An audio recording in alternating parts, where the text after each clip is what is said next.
There is a family joke that you're not a Cooper until you've been arrested at a protest. Christian Cooper and his sister Melody have been marching against injustice since before they were old enough to walk.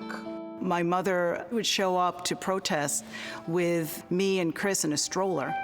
But they never imagined how cell phone video of a tense encounter Would you please stop? would sweep them up in a national crisis. It happened just hours before George Floyd died. Sir, I'm asking you to stop recording me. Please don't come close to me.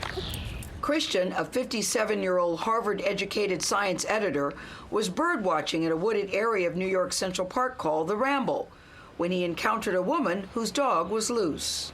I said, "Excuse me, ma'am, but dogs in the Ramble have to be on the leash at all times." And she said, "Well, the dog runs are closed." What made you pull out the phone and start recording it?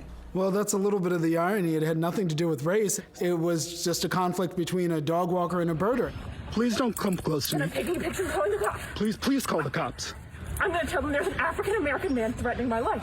She basically pulled the pin on the race grenade and tried to lob it at me. She says, though, at one point that you said to her, "Look, if you're going to do what you want, I'm going to do what I want, and you're not going to like it." That's absolutely true. He says he only planned to offer a treat to the dog to get the owner to leash it.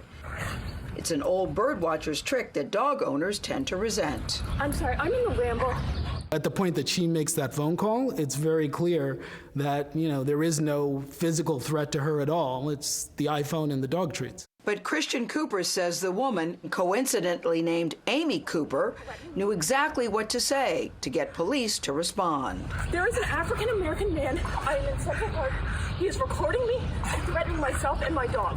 She was going to tap into a deep, deep, dark vein of racism, of racial bias that runs through this country and has for centuries. I'm sorry, I can't hear you breathing. I'm being threatened by a man in the Ramble. Please send the cops immediately. By the time police arrived, Christian and Amy both had gone. All I could think of was the police arriving and throwing him to the ground and putting him in a chokehold. Melody, a writer, was stunned and put the video on Twitter. Why did you think we all needed to see what had happened to your brother? Please don't come close to me. I had seen videos like this before. I'm through with it. I'm through with the weaponization of white women's tears, and there's a history of it from Emmett Till, which we all know. Emmett Till was a 14-year-old savagely murdered in Mississippi back in 1955 after he whistled at a white woman. But she testified in court that he grabbed her and made sexual advances. There's a history of white women falsely accusing black men. And it hit home, it struck a chord for me to see my own brother put through that. Decades after the Emmett Till murder, the Coopers say many black people in America still tiptoe through daily life.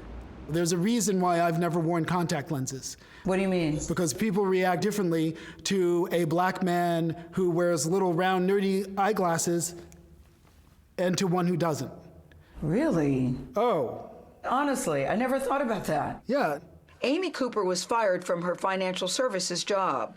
She released a written apology to Christian, which reads in part, "I hope that a few mortifying seconds in a lifetime of 40 years will not define me in his eyes." I don't know whether she's a racist or not. I don't know her life. I don't know how she lives it. That act was unmistakably racist, even if she didn't realize it in the moment. I'm not sure someone's life should be defined by 60 seconds of poor judgment. Melody? Well, I disagree with Chris. I think that he's very much taking the higher road. His point of view is a little bit different than mine. Either way, Melody believes defeating racism in America requires everyone to play a part. If you're in the office and you hear someone making a racist comment, call it out.